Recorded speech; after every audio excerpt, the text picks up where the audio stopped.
What's up, everybody, and welcome to another episode of Trail Pass. So I'm here in a vehicle you haven't seen before, which is my new FJ Cruiser. Well, really, it's older than my last FJ Cruiser. Long story, we'll save that for a future video. And also beside me, we have Chad and his third gen 4Runner, and we're going to run one of the trails that you've seen us run a lot. We're out here in the Peters Mill Run and Tasker's Gap OHV area, and we are going to do that Peters Mill Run area today, which is obviously the more appropriate trail for these full-size vehicles. And we're aired down to well less than highway pressure, between 15 and 20 psi. And let's go see how these Toyotas hit the trails. So we came and aired down here in the parking area.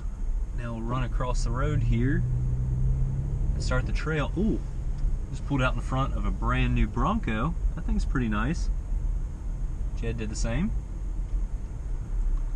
See if they happen to follow us. It's actually a two-door, which is pretty unique.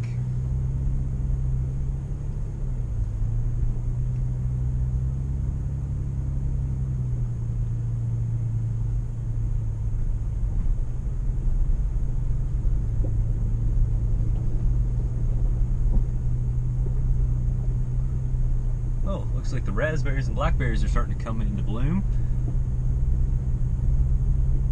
It rained here just a little bit this morning, so it should have knocked down some of the dust here on this trail.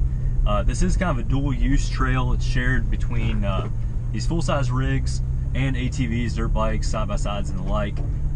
There's also the other side of the trail, which is the Tasker's Gap side.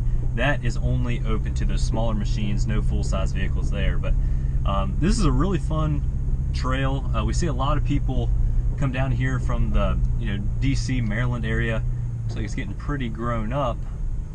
But we see a lot of folks commute down here. It's not too far away.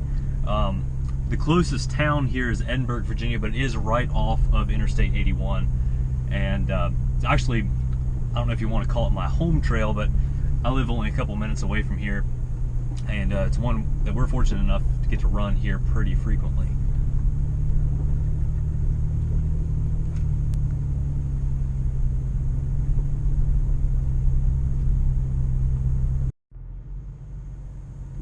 So admittedly, this trail is pretty mild for the vehicles that we have here today, but that kind of makes it pretty fun.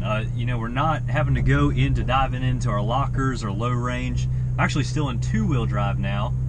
Got the shifter down into just second gear lockout, and it's amazing what these vehicles do. I mean, we're not running any kind of super aggressive off-road tires, just a standard set of all-terrains. I have Goodyear's the ATS tires here on the FJ. Chad is running the BFG KO2s, and these vehicles are more than capable, really out of the box. One other difference is we do both have small lift kits, right around a 2-inch lift kit. His is a little bit more premium, Bilstein 5100s, and I just have a cheap ready lift kit. So we are going to go ahead and go down into 4 high here. No locker yet. We'll see how far we get just in 4 high.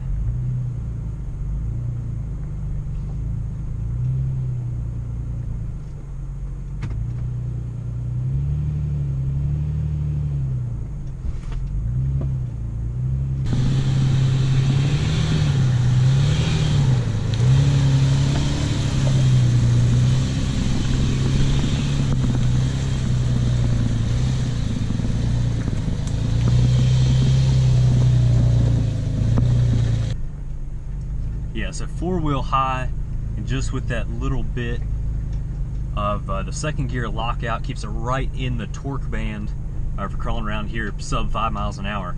And honestly, it works really, really good. We'll stay up here in the rocks.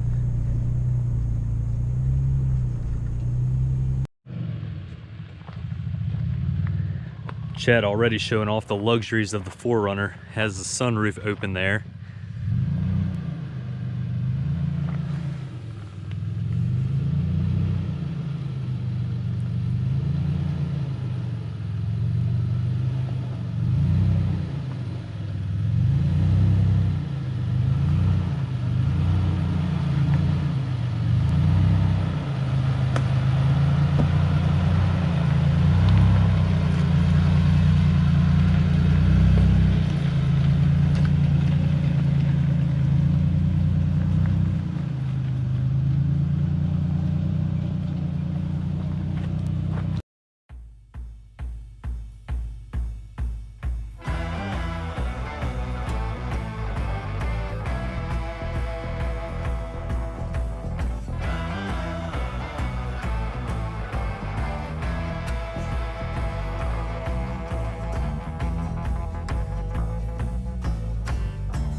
All right, guys, so I had to pull off to let another gladiator pass.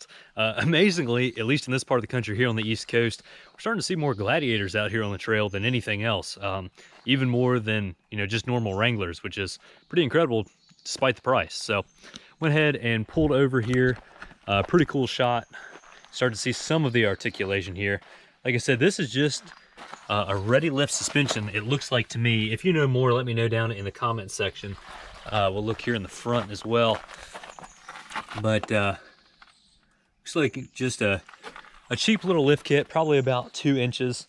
It does have some Weston side steps on it that the previous owner installed. If you've been watching our channel for any amount of time, we're not normally a huge fan of side steps, but came on the machine. And actually, I am actually a new dad, so big life change for us. That's why you haven't seen us much on the channel lately. But my wife and I welcomed our son here on the 9th, and he's doing great. Really, really excited about this new chapter in our life. But for right now, side steps are staying on.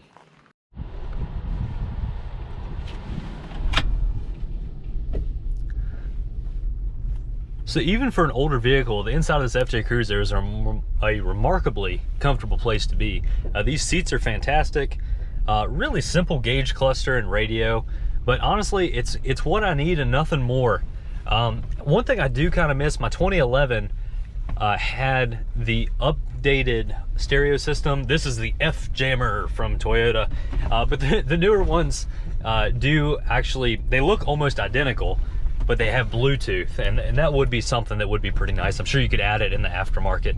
But everything works in here. The only thing that doesn't, after 212,000 miles, is actually my low fan speed for my air condition. The rest of them work just fine, but the low does not. So we bounce back and forth between medium and off here in this FJ. But for 15 years old, 212,000 miles, it is holding up remarkably well.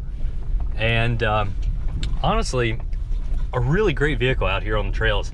This particular one does have a lot of the options. So it does have your gauge binnacle up here.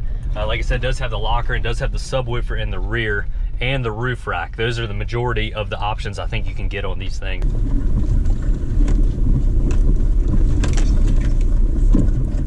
We got a group of Jeeps up here.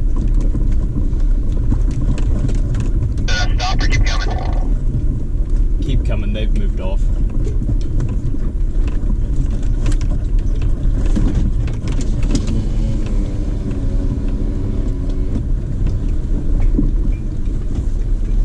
Hi there. We got an FJ and a Silverado coming down.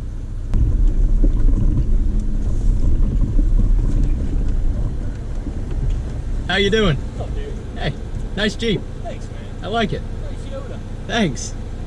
We're having a fun time out here.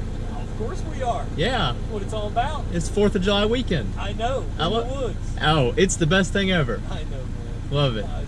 Can you get through? I think I might be able to. I can move up a little bit. Maybe just a tad. Yeah, buddy. Thank you, sir. Yes, sir. You have a good one.